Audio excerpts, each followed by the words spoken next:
Educação à distância, mudando realidades.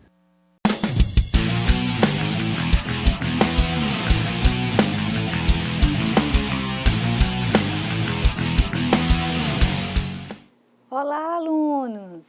Chegamos na nossa terceira unidade. Olha que coisa boa, gente! Terceira unidade, já estamos um passo, né?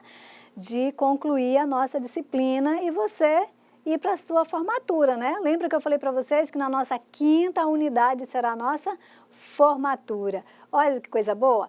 Então, como eu falei para vocês desde o início, o direito empresarial ele está dividido em 3 unidades, unidade 1, 2 e 3, né? Então, agora nós vamos para a última unidade do direito empresarial, né? Então, nessa unidade nós vamos falar sobre nome empresarial, sobre os elementos constitutivos da sociedade.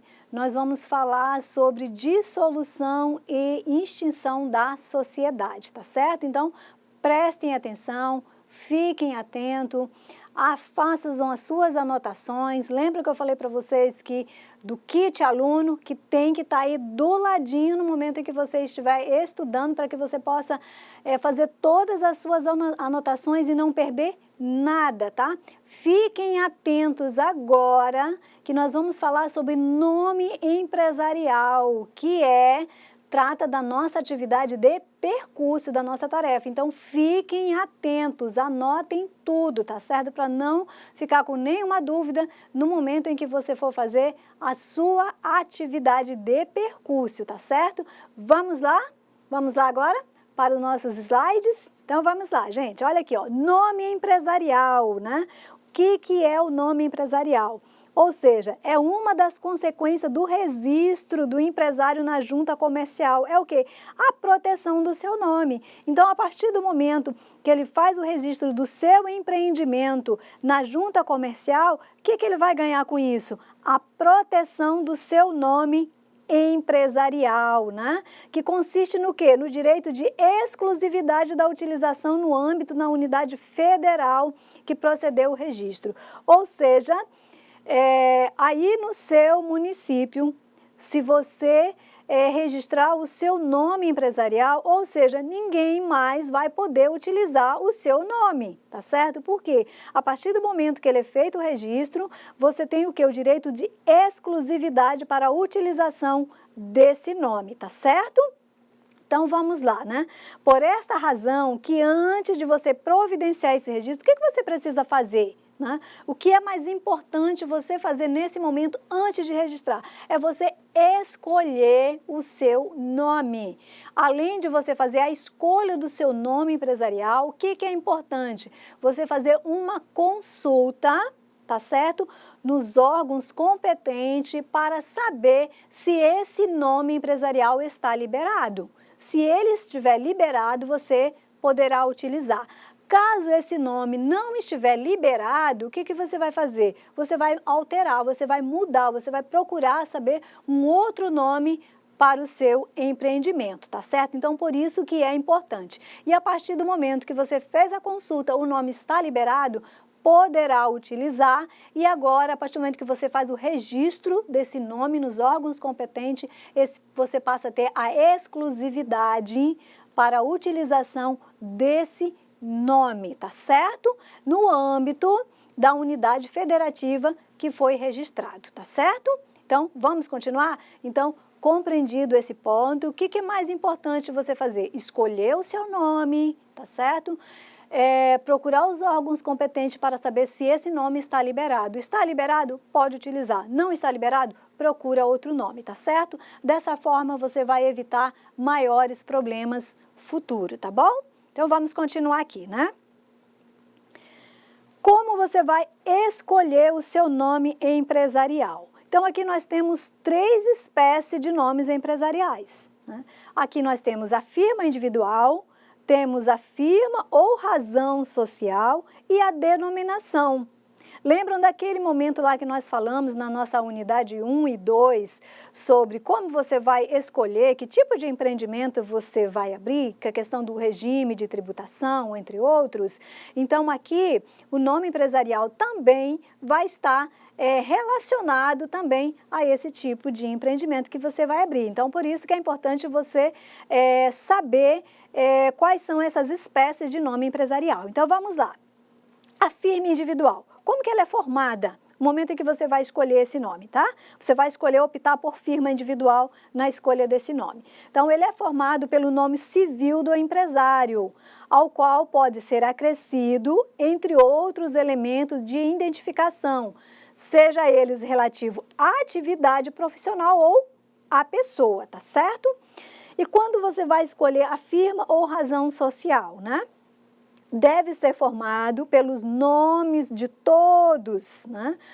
Ou de alguns dos sócios. Aqui nesse momento, quando você tem uma sociedade, você vai abrir uma sociedade, tá certo? Então, aí vai escolher entre firma ou razão social. Então, aí pode ser formado pelo nome de todos, né? Ou de alguns dos sócios, tá certo?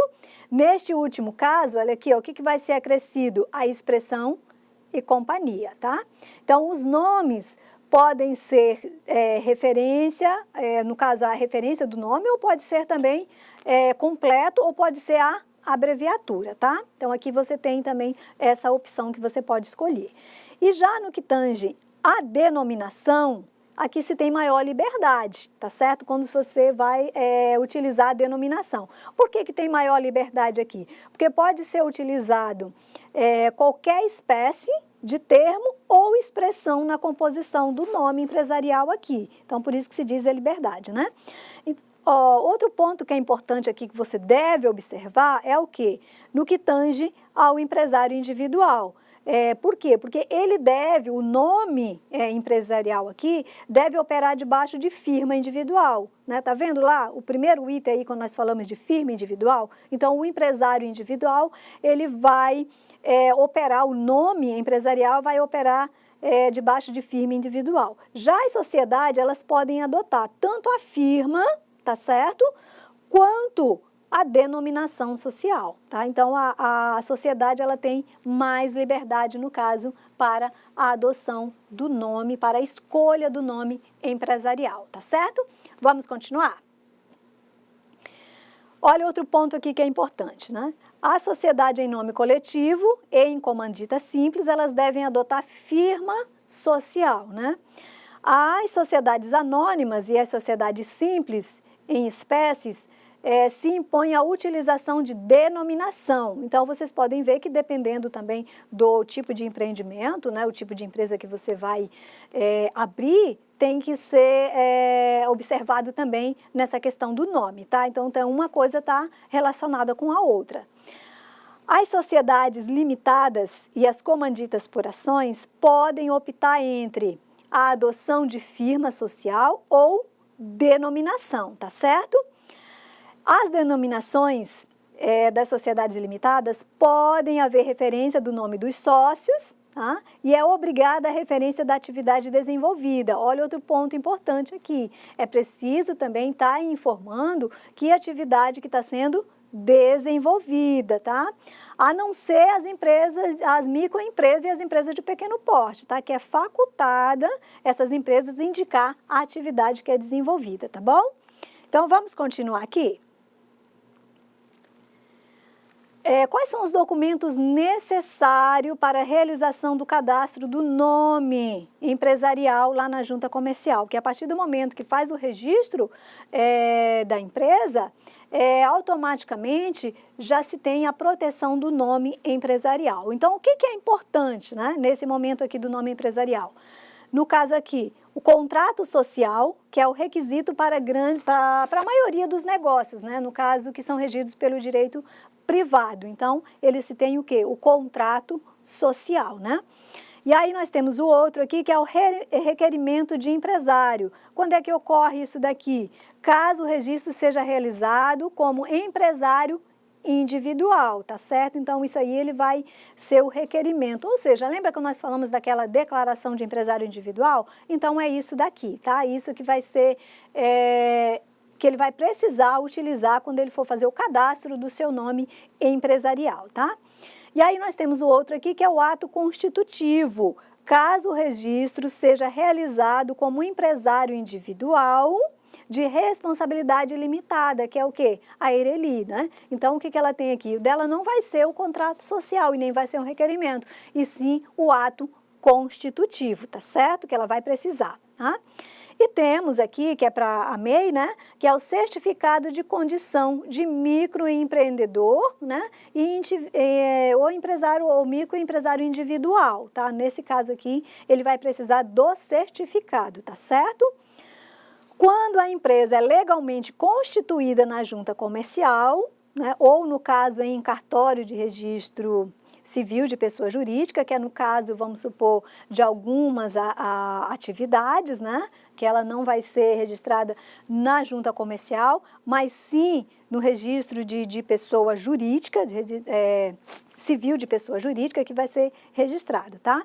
Então, isso aí vai diferenciar também. Empresas menores que requerem exigências menores, ou seja, no caso aqui do microempreendedor, então ele já vai ter menores exigências, até porque nós falamos também que ele tem um tratamento diferenciado, tá certo? Então, nesse caso, todo o cadastramento dele vai ser aonde? No portal do empreendedor, tá? Então, vai ser bem diferente. Então, nesse momento que ele vai fazer o registro dele no portal do empreendedor, já com o seu nome empresarial, ele já vai gozar dessa proteção, dessa garantia do nome dele, ou seja, a exclusividade do seu nome, tá certo? Então, ou seja, é importante observar que a exclusividade e a proteção do nome empresarial, ele se dá a partir do momento do registro na junta comercial, né? E no caso aqui do microempreendedor, como a burocracia é menor, então todo o seu registro será feito no portal do empreendedor. Então, a partir do momento que ele faz esse registro no portal do empreendedor, o seu nome empresarial já vai ter essa proteção jurídica, tá certo? Do seu nome. O que essa proteção jurídica significa é que esse nome não poderá ser utilizado por um outro, beleza? Vamos continuar então? Vamos aqui para os nossos slides, tá? Documentos básicos aqui, o que é importante no momento em que você vai fazer o registro do nome empresarial, né? Isso aqui são os documentos, nós falamos de documentos básicos, mas pode ser que podem ser exigidos outros documentos, mas o básico são esses documentos aqui. RG e CPF, título de eleitor do empresário, tá? RG e CPF dos sócios, no caso quando se tratar de sociedade, comprovante de residência, comprovante de endereço da empresa, aonde que a empresa vai funcionar. Nesse caso aqui, não é o endereço do titular, mas sim da empresa, onde a empresa vai funcionar. Contrato social, né, no caso, se for uma sociedade, né, no caso vai ser o contrato social ou similar, né? No caso do requerimento, se for empresário individual, tá? Documento básico de entrada, né, que vai ter lá a consulta da viabilidade. Lembra quando eu falei para vocês que no momento em que vai se criar um nome empresarial, é preciso verificar a viabilidade para saber se naquela unidade federativa já não tem um outro empreendimento com aquele nome, porque se tiver com aquele nome você não vai poder utilizar. Então, é importante, antes de fazer o registro da sua empresa, faça primeiro a consulta para saber se esse nome está disponível, tá? Então, por isso que é importante aqui você verificar, né? A última arrecadação do imposto de renda e documentos de arrecadação ou comprovantes de pagamento. São todas aquelas taxas que você vai precisar pagar para a abertura do seu empreendimento, tá certo? Nesse caso, se você for fazer tudo isso, você pode ter o auxílio de um contador que ele vai te auxiliar nesses trâmites, tá? Toda essa documentação, o pagamento dessas taxas que você vai precisar, ele vai te auxiliar, tá? Esse é o profissional que você pode recorrer nesse momento aqui, tá? A exigência varia aqui, ó, como eu falei para vocês, essa documentação são os documentos básicos, mas ela vai variar também de acordo com o enquadramento dessa empresa. Lembra como nós já vimos também todo o enquadramento, no caso de microempresa, no caso de sociedade, no caso de ERELI, no caso de empresário individual. Então, esses são as diferenças. Então, esses documentos também serão de acordo com o enquadramento dessa empresa, tá certo? Mas esses são os documentos básicos que você vai precisar para fazer o registro do nome empresarial. Vamos continuar? Então, aqui nós temos aqui o nosso quadro sinótico, né? Que também está lá no seu material. No momento da dúvida em que você tiver, você pode recorrer aqui o nosso quadro sinótico, né? Que, ou seja, é o resumo do que você precisa para o registro desse nome empresarial e como você vai escolher, se você vai adotar firma individual, se vai adotar firma social ou se vai adotar a denominação, tá certo? Então, vamos lá, né? Também aqui a continuidade do nosso quadro sinótico aqui, que você precisa saber, tá? Vamos falar aqui um pouquinho sobre as razões, né? No caso do nome empresarial, tá? Em razão do princípio da veracidade, todas as pessoas referidas em uma firma social devem fazer parte do quadro de sócios.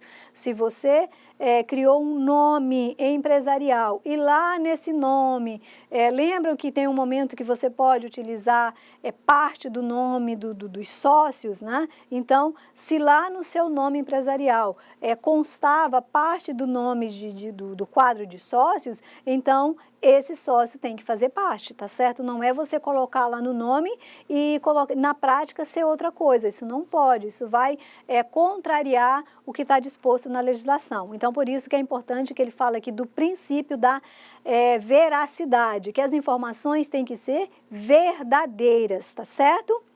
O nome empresarial não pode ser objeto de alienação. Lembra quando nós falamos lá naquela parte que nós falamos do estabelecimento? O estabelecimento pode ser alienado, mas o nome não pode ser alienado, tá certo?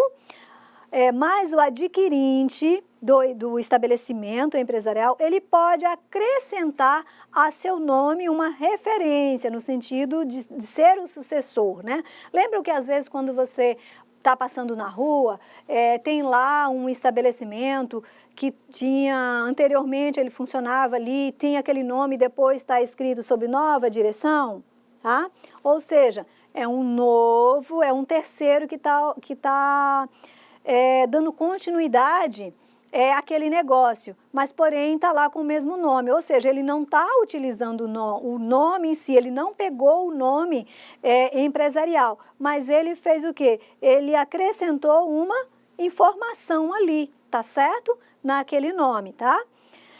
A proteção do nome empresarial pode ser o que? Cancelada. Ela pode ser cancelada. Em que momento que esse nome empresarial pode ser cancelado? Ele pode ser a pedido de qualquer interessado, seja o titular do empreendimento, ele não quer mais, ele pode ir lá e cancelar esse nome, tá?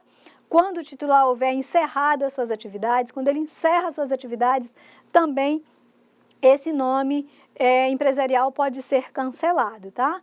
Ou quando houver o quê? A liquidação e estiver encerrada as atividades por alguma outra situação, tá certo? Ou seja, por interesse do sócio, ou seja, quando haver alguma falência, tá? Então, são algumas situações que a atividade pode ser encerrada. Então, nesse momento, o nome empresarial, ele vai ser o quê? Cancelado também. E uma vez cancelado, né, esse nome, ele também poderá estar liberado para alguém utilizar também. Por quê? Porque ele não tem mais proteção jurídica sobre ele. Por quê?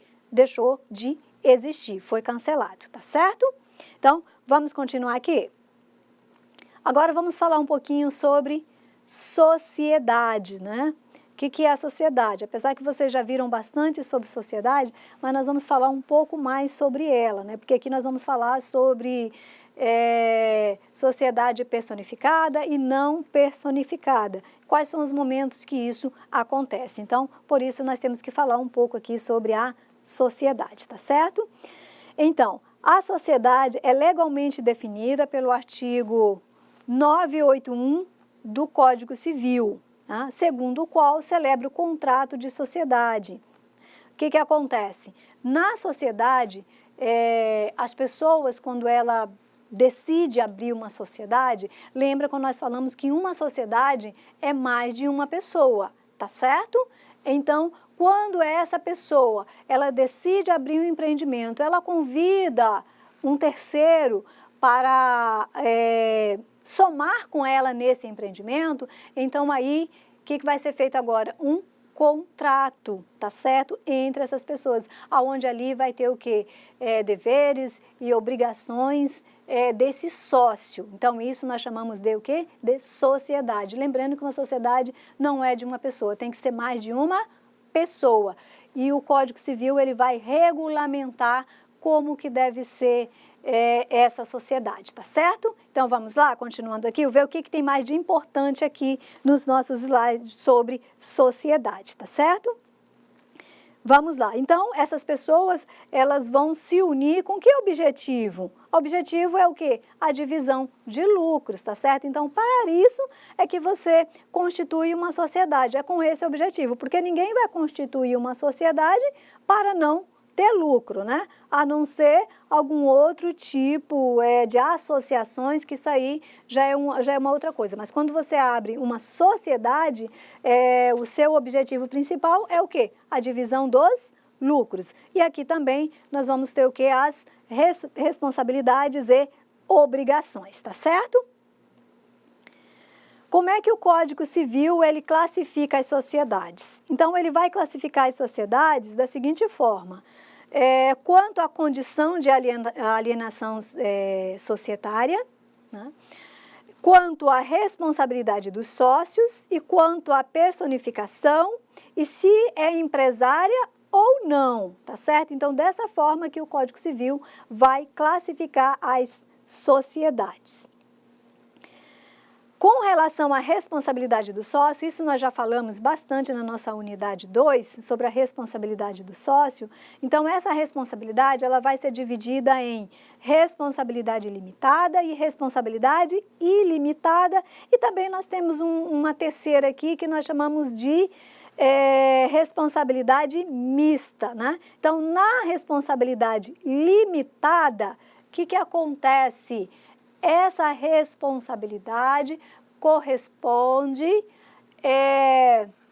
o valor das cotas que ele integralizou no capital. Aquilo que o exemplo que eu citei para vocês. Se eu investir 10% do capital, vamos supor, a empresa, ela vai abrir esse empreendimento, essa sociedade, com um capital de R$100 mil, tá? Nós temos lá 5 sócios nessa sociedade.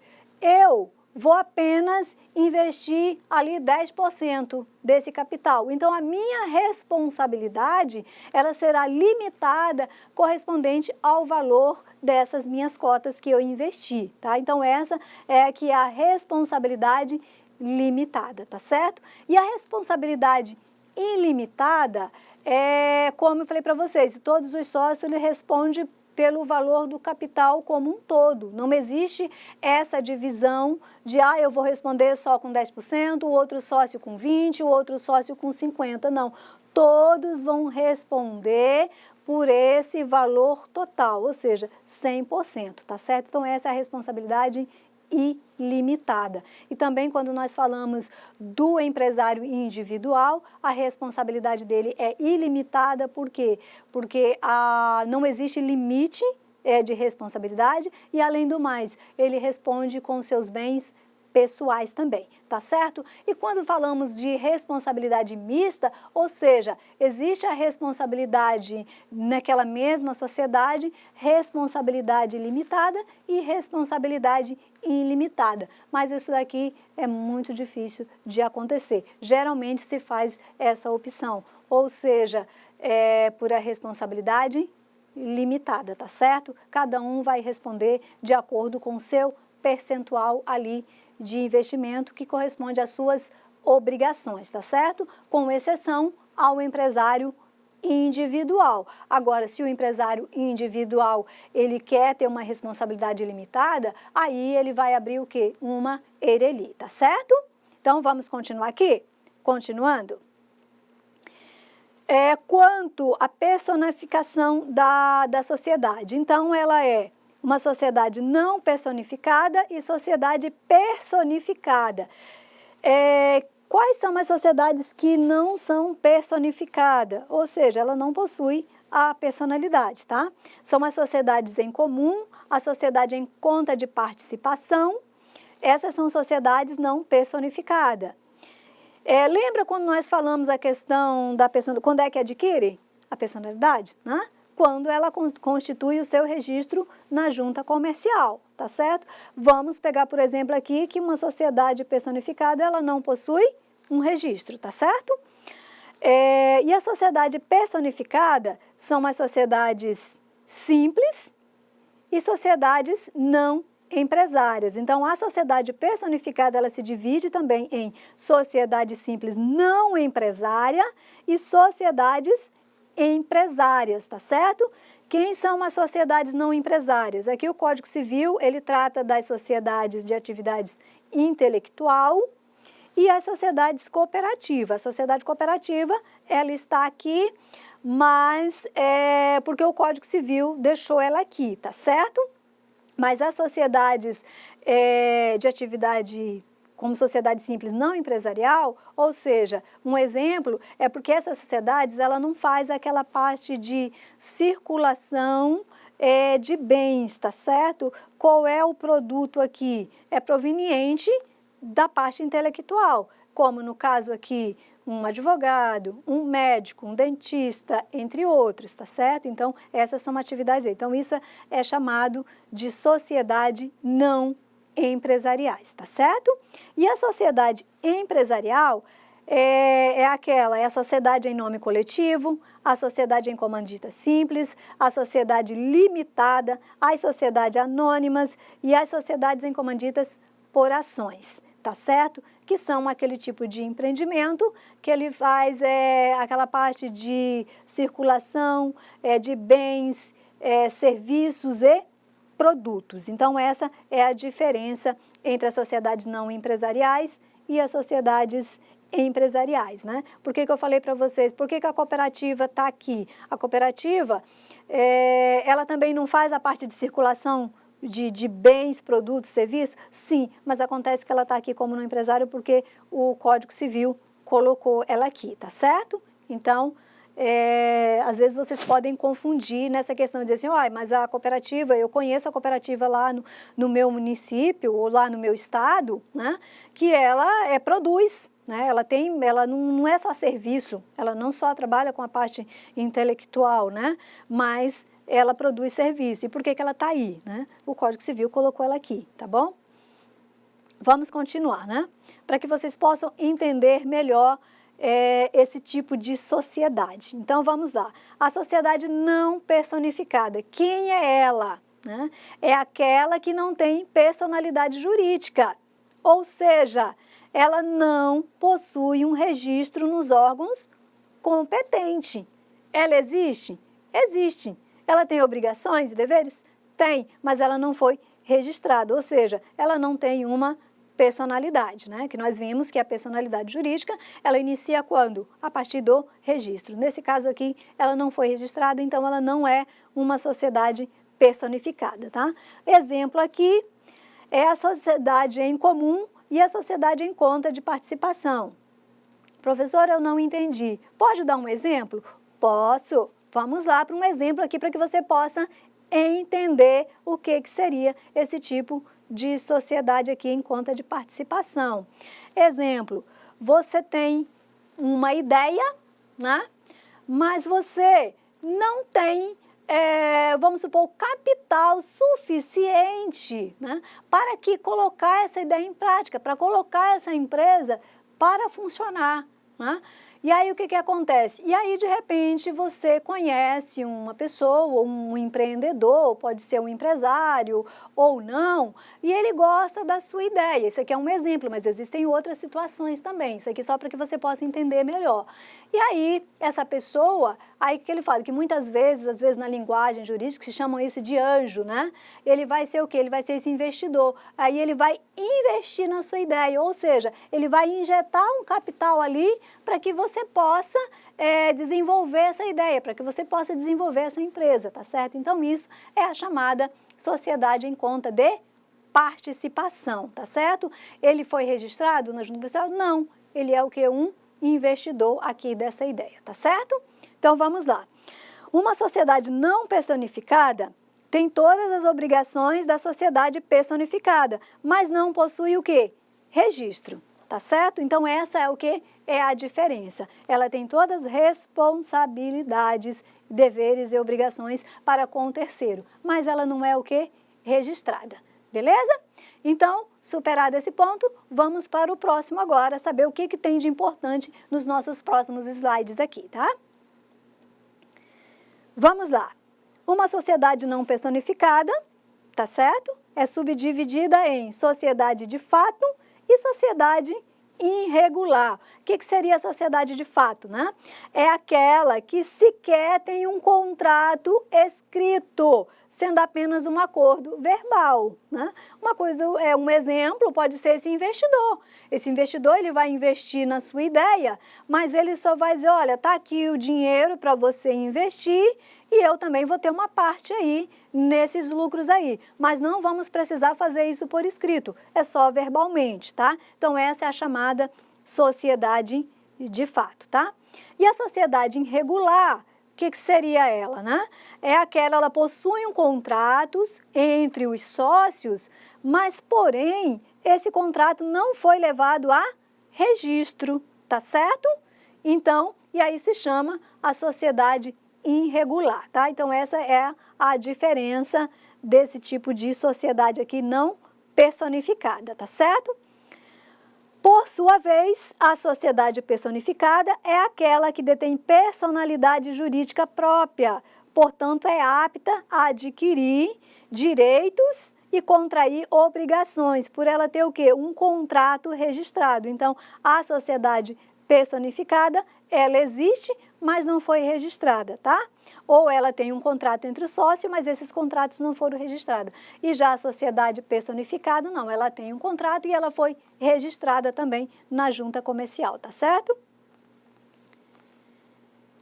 Vamos lá, quem são as sociedades personificadas, né? Já sabemos que as sociedades empresárias são divididas em personificadas e não personificada. Logo, a sociedade empresária é aquela que tem por objeto o exercício da atividade própria de empresário, né? Que ela é dividida, o quê? A sociedade personificada, ela está dividida em sociedades empresárias e sociedades não empresárias. A sociedade empresária, aquilo que nós vimos, são as sociedades simples em espécie. E a sociedade empresária é aquela sociedade em nome coletivo, sociedade em comandita simples, e sociedade limitada, sociedade anônima e sociedade em conta de participação. As sociedades, elas podem ser simples. De que forma? Quem são as sociedades simples? Só para você entender. Mas existem vários tipos, sim. Lá no seu material, está tudo lá de forma bem mais ampla, tá certo? Para que você possa buscar ampliar todas essas informações lá no seu material, tá? Vamos lá, sociedade simples. Sociedades simples não são empresárias, pois se refere a atividades intelectuais, tá? De natureza artística, científica, literária, tá? Então, essas são as sociedades simples. Por quê? Se desenvolve mais a parte intelectual, tá certo?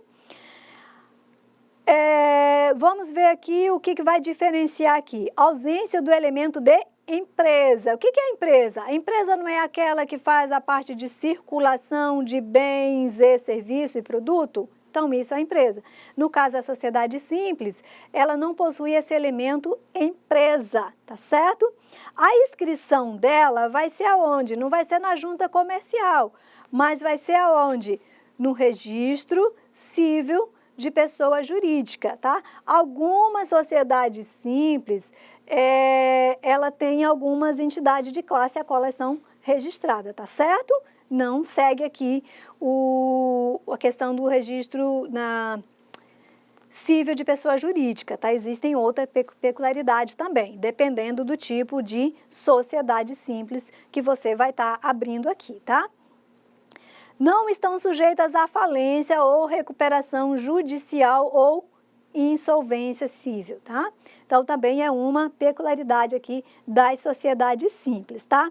Também são consideradas sociedades simples, independentemente do seu objeto social, as sociedades cooperativas, por força da redação do artigo 982, parágrafo único do Código Civil. Aquilo que eu falei para vocês, se a gente for observar a questão das cooperativas, você vai dizer, nossa, mas a cooperativa, ela exerce uma atividade empresarial. Por que ela está sendo considerada uma sociedade simples? Porque o Código Civil deu esse título a ela, tá certo? E a gente não vai discutir aqui com o Código Civil, tá certo? Então, vamos lá. Sociedade empresária. O que é sociedade empresária? Quais são as características dela aqui? Tá? A sociedade empresária são aquelas as quais o objeto social é a exploração de qualquer atividade, exceto aqui a atividade intelectual, porque é uma sociedade simples. Qual é a característica aqui? Presença do elemento empresa, ou certo, exploração de qualquer atividade. Na questão também, circulação, ela é uma atividade organizada de circulação de bens e serviços, tá? Ela tem o quê? A inscrição na junta comercial e estão sujeitas à falência ou à recuperação. Então, essas são as características da sociedade empresária, tá certo? Vamos continuar aqui, né? Agora nós chegamos para a parte da dissolução da pessoa jurídica, né? Como é que vai... Lembra que nós temos os sócios? Então, vai ser um momento que alguém não vai querer, eu não quero mais fazer parte dessa sociedade, né? E o que se faz? Então, vai haver o quê? Uma dissolução dessa sociedade. Essa dissolução da sociedade, ela pode ser parcial ou total, dependendo do caso, tá? Dependendo da situação da dissolução ou dependendo de como essa associação, essa sociedade aqui, né, no caso, né, já estou até aqui trocando a sociedade por associação, mas são coisas diferentes, tá? A sociedade é uma coisa e a associação é outra, tá? São de institutos diferentes aqui, mas a sociedade, ela pode chegar um momento que ela vai ser dissolvida, tá certo? E vai, até o final, ela vai ser o quê? Extinta. Então, isso vai depender do tipo de sociedade que foi constituída ali. Só lembrando que essa dissolução, ela pode ser parcial ou pode ser total. Então, vamos ver qual é o momento em que ela vai haver uma dissolução parcial e qual é o momento que vai haver uma dissolução total dessa sociedade, tá certo? Vamos aqui para os nossos slides. Só uma coisa que tem que ficar em mente aqui é que a dissolução, ela é diferente da liquidação e extinção, tá certo? Também são institutos diferentes aqui, só que de certa forma vai depender um do outro aqui, tá? Vamos lá. Na dissolução da sociedade, né, em relação a um sócio. Então, com relação a um sócio, ela vai ser o quê? Parcial aqui. Então, quando é que pode acontecer? Com a morte do sócio, sem aceitação do herdeiro aqui no caso, né? Lembra quando nós falamos das sucessões? Lá na nossa unidade 1, o que acontece aqui? Se eu sou sócia de um empreendimento, né? Eu tenho os meus herdeiros, né? Eu morro, né? Nesse caso aqui, né? Eu já estou até já morrendo aqui nesse caso aqui do exemplo para que vocês possam entender. O que acontece? Eu tenho os meus herdeiros. Se os meus herdeiros quiserem continuar na sociedade, vai continuar, tá certo? Agora, se os meus herdeiros não querem continuar, essa vai dissolver essa parte aqui, eles vão receber o que cabem a eles e a sociedade vai continuar, tá certo? Ela não vai ser extinta, essa sociedade vai continuar. Então, isso nós chamamos de dissolução parcial, tá certo? E um outro momento é o quê? A penhora e rematação de cota do sócio, né? Então, vai ser daquele sócio ali, mas a sociedade vai continuar. E o outro ponto que é o quê? A retirada do sócio, tá? Retira, sai o sócio, a sociedade continua, né? Dissolveu só uma parcela ali. E o outro momento que é o quê? A exclusão do sócio. Tem algumas situações que esse sócio também pode ser excluído, tá? Essas situações está lá no material de vocês. Dê uma lida, não deixem de observar esses pontos que a qual pode ocorrer a exclusão de um sócio, tá? E o outro momento, que é quando é a dissolução total. Quando é que acontece? Ou seja, a sociedade ela vai ser extinta, né? No momento, no vencimento do prazo e duração, ou seja, às vezes alguma sociedade ela tem um prazo determinado, né? Ela vai iniciar e vai acabar, já tem um prazo, né? Então, findou aquele prazo daquela atividade, essa sociedade vai ser o quê?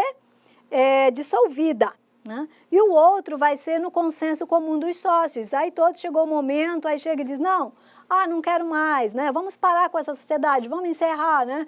Eu tenho outros projetos. E aí, nesse momento, o sócio entra em acordo e dissolve essa sociedade, tá certo? E o outro, o objeto social se tornou ilícito, né? De repente, é um objeto ilícito, então essa sociedade vai ter que ser dissolvida, né? Ela não pode continuar, tá certo? Porque um objeto social, ele tem que ser, um objeto, né, de um empreendimento, ele tem que ser lícito, não pode ser ilícito. Sendo um objeto ilícito, então essa sociedade vai ser dissolvida, tá? Um outro ponto também, ela pode ser dissolvida por determinação legal, né? O outro, anulação da constituição do registro. Pode ter algum problema lá, né, na constituição do registro desse empreendimento, e aí não vai poder ser registrado, e aí essa sociedade vai ser dissolvida, tá? E fim, exaurido ou exequível, né? No caso de, pode ser alguma falência, alguma execução, algo nesse sentido. E outras causas, né, que são previstas no contrato. Pode ser também que no seu contrato social, os sócios colocam algumas cláusulas lá, que para dissolução da sociedade. Então, isso aí vai ser a critério do contrato, vai estar previsto já, tá? E o outro momento, que é no caso de falência, tá? Se a empresa entrou em falência, após toda a liquidação, essa empresa vai ser dissolvida, ou seja, ela vai ser extinta. Então, a dissolução, ela pode ser parcial ou pode ser total. Sendo total, a sociedade vai ser extinta. No caso de parcial, ela vai continuar, tá? É só um problema ou alguma situação que tem ali, que quando resolver essa situação, a sociedade continua, tá certo? Então, vamos continuar aqui? Vamos ver o que tem de importante. E aí, nós vamos agora para a liquidação, né? Então, o que é nesse momento da liquidação aqui? Já é um outro passo. Então, até aqui, a sociedade ainda não foi extinta, tá? É um outro processo que vai ser seguido aqui nesse momento agora. Para que efetivamente a sociedade se dissolva, né, extinguindo a pessoa jurídica, lembra que ela nasce, né, continua e depois ela vai morrer. É como o ser humano, não é isso? A gente nasce, adquire personalidade e depois segue e morre no final, né? E aí vamos ter os nossos sucessores, caso se tiver, né? Se não tiver, vai se extinguir ali a personalidade, no caso da pessoa física. E a pessoa jurídica também da mesma forma. Ela vai nascer, vai continuar e depois vai chegar um momento, ela vai se dissolver e depois ela vai se extinguir, tá? Então, o outro processo aqui é a liquidação. Antes de extinguir uma sociedade, temos esse ponto aqui, que é o da liquidação. O que seria a liquidação aqui da sociedade?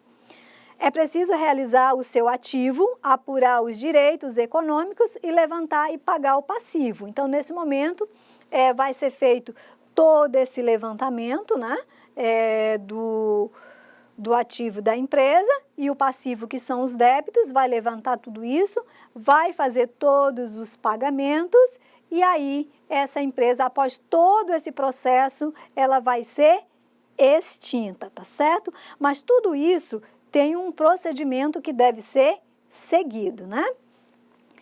Vamos agora para o ato da liquidação antes da extinção da pessoa jurídica aqui, tá? No que tange aos atos da liquidação, significa que após a deliberação e determinação da dissolução, então agora essa empresa, essa sociedade vai ser dissolvida. O que tem que ser feito agora? Vamos nomear quem? Um liquidante, ou seja, vai ser a pessoa que vai fazer todo esse levantamento do ativo e do passivo da sociedade, tá certo? Escolhido não for o administrador da sociedade, será necessário averbar e nomear no registro público, ou seja, se for o administrador da empresa, tudo bem, segue o processo normal. Agora, se for uma outra pessoa, porque pode, esse liquidante, ele pode ser o administrador ali, ou pode ser uma outra pessoa que vai ser nomeada como liquidante, tá certo? Também em algumas situações. Se for um processo judicial, esse liquidante vai ser nomeado pelo juiz, tá certo? No caso, se não for na questão de um processo judicial, né, pode ser o próprio administrador da sociedade ou pode ser quem ele nomear, tá certo? Então, aqui a primeira providência é fazer o registro, né, da nomeação desse liquidante na junta comercial, tá certo? Então, esse é um cumprimento que tem que ser feito. Se não for feito esse procedimento, não poderá dar continuidade esse processo, tá certo? Fase da liquidação. O que vai acontecer aqui nessa fase da liquidação, tá? Se não se tratar de hipótese de falência, né, ou insolvência, que também já vai ser um outro procedimento que deve ser seguido nesses casos, tá? Vamos supor que aqui nós não estamos falando de os sócios que decidiram, né, dissolver essa sociedade, né? O sócio em comum não tem nenhum problema judicial, não tem nada, não é problema de falência, né? Ou seja, insolvência que não tenha mais patrimônio para seguir, é uma sociedade que é onde os seus sócios decidiram dissolver essa sociedade, não tem mais interesse em continuar, né? Então, vamos supor que é esse exemplo que nós estamos tendo aqui. Então, o que vai ser feito agora, né? Entrega de mercadoria, serviços que estão pendentes, então o liquidante ele vai fazer isso, ele vai começar esse procedimento, tem mercadoria para ser entregue, né? Então, vamos entregar essas mercadorias. Tem serviço para ser feito? Então, ele vai começar a executar esses serviços, né? Ele vai denunciar os contratos, né, de trato sucessivo, né? Esse contrato vai ser o quê? Cumprir esses contratos, tá? Vai demitir pessoal? Vai ser preciso, vai dissolver a sociedade, então, logicamente, vai ter que demitir esse pessoal, né, que são os funcionários. Então, ele vai começar esse processo de demissão de funcionário também, tá? Alguns contratos de arrendamento, de locação, então aí ele vai começar ou cumprir esses contratos ou vai começar a devolver esses imóveis, né, esses arrendamentos, então ele vai fazer todo esse processo de resolver todas essas pendências que estão na sociedade. Então, essa é a fase da liquidação, tá? Outro ponto aqui que ele vai fazer também no caso, a alienação de bens, do ativo, empregados ou não da atividade, né? Então, o que acontece aqui? São as matérias-primas não utilizadas, né? Então, ele vai dar uma destinação para essa matéria-prima. As mercadorias que ainda constam no estoque, o que vai ser feito? Essas mercadorias vão ser vendidas? Ou como é que vai ser feito com essas mercadorias? Ele vai ceder alguma titularidade de propriedade intelectual, que esse aqui não é objeto da do nosso conteúdo aqui agora, esse objeto, mas é um outro que nós falamos também de propriedades industriais, né? É um outro ponto também, se houver algum titular, ele vai ceder, né? Alguém é dono de alguma marca, de alguma coisa que cedeu, né, para utilização, então ele vai resolver, vai devolver isso também, vai ceder, ou então vai passar para o outro, né? vai transferir as ações de título de renda fixa e vai executar e cobrar os créditos também, caso essa sociedade tenha, tá certo? E aí, depois disso, o que ele vai fazer? Ele vai começar a pagar os credores, né? Então, aqui nesse pagamento dos credores, seguem ordens preferenciais, que é chamado aqui. Primeiro, ele vai efetivar o pagamento de quem? Primeiro entra as questões trabalhistas, ações judiciais, então esses são os chamados credores preferenciais, ou seja, ele tem que pagar primeiro, tá certo? Tem que pagar. E outra coisa também que é de preferência é no caso quando se trata de alguns tributos, né? Dívidas com o Estado ou com a União ou com o município, isso também tem preferência, né? Ele vai ter que fazer esse pagamento, vai ter que fazer esses acertos, como a gente costuma dizer, né? Então, ele vai fazer tudo isso, então isso são chamados os credores preferenciais. Depois que efetiva todo esse pagamento dos credores preferenciais, aí ele vai para os outros fornecedores, né? E aí vai seguir aquela fila lá, né? De quem chegar primeiro, ele vai pagando, né? No caso, vamos supor, quando se trata de um processo de falência, se você chegar por último, vai chegar o momento que você vai chegar lá, não vai ter mais nada para você receber, né? Mas primeiro, mesmo no processo de falência, segue essa sequência aqui dos credores preferenciais, tá certo? Então, é dessa forma. Começou o processo, fez todo o levantamento do ativo, do passivo, então agora, terminou essa fase de todo esse levantamento, aí o que ele vai fazer agora? Pagar os credores, tá? Depois que paga todos esses credores, e aí ele entra no processo o quê? Liquidatório, que se chama aqui. Então, vamos lá. A sociedade adotará no final, tá? A sua firma, a denominação, a expressão liquidação. Então, o que isso significa? Todos os atos que forem praticados pelo liquidante, no final vai ter que estar escrito lá a expressão liquidação. Por que que é importante ter isso?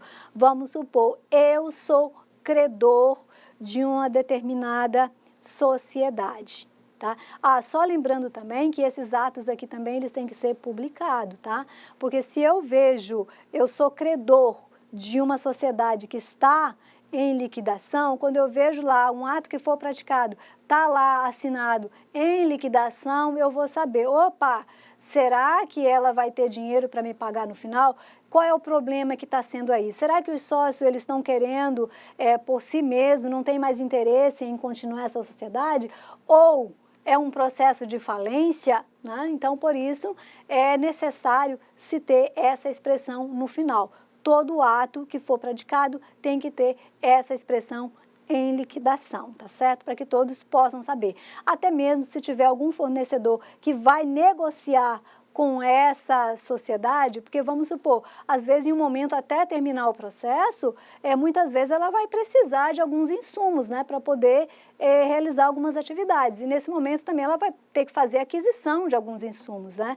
Então, se o fornecedor ele vai fornecer, ele precisa saber que ele está fornecendo para uma sociedade que está no processo de liquidação, ou seja, ele já vai estar ciente que aquela sociedade vai chegar após terminar o processo de liquidação, ela vai ser extinta. Então, se ela for extinta, ela não vai ter mais deveres e nem obrigações. E isso em termos, tá, gente? Isso aqui não é a regra, mas nós vamos ver que tem algumas exceções ali também que vai acontecer no caso mesmo após a extinção, tá certo? Então, vamos continuar aqui. Então, a omissão dessas informações caracteriza o quê? Um ato ilícito, tá? É contrário à legislação, porque isso é uma obrigação ter que constar essa expressão, tá certo? E aí, terminou todo o processo de liquidação, agora chega-se o final do encerramento. Então, nesse momento aqui, o que acontece? Concluso o procedimento de liquidação, é dado a baixa no registro respectivo, a subsistência de créditos, tá? Ou débitos, e não tem condição de prolongar. Ou seja, terminou, fez todo aquele processo, fez o levantamento do ativo, do passivo, pagou os credores, fez a divisão agora do que sobrou ali entre os sócios.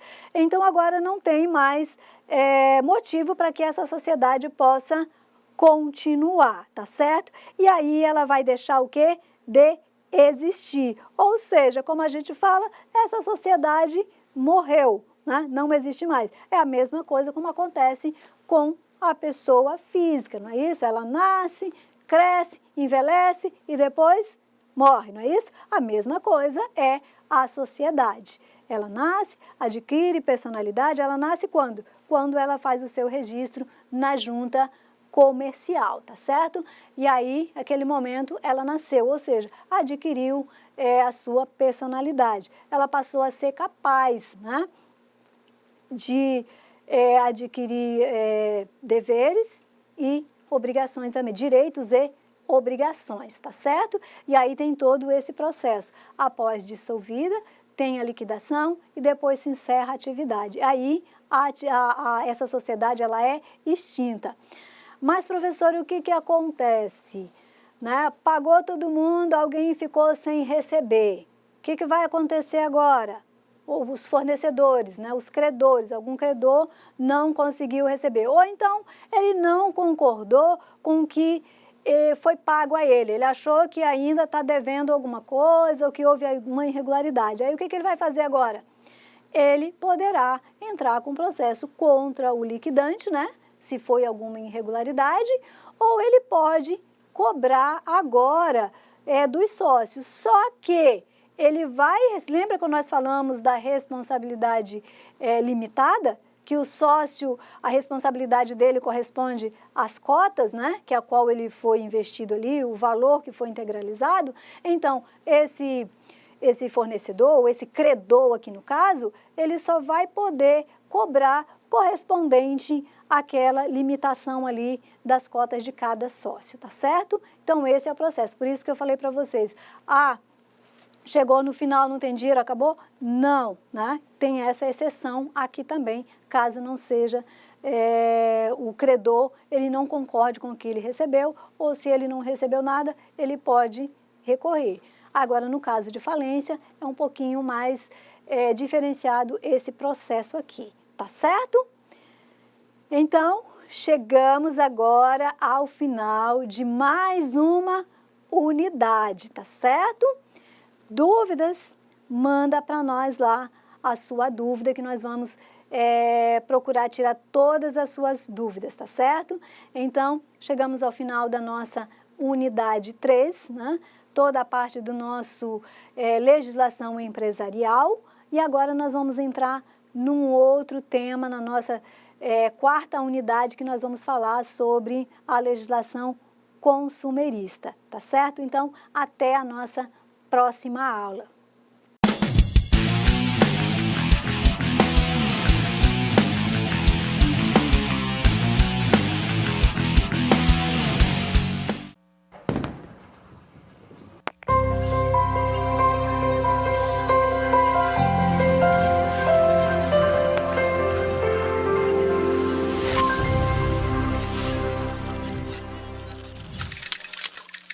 Educação à distância, mudando realidades.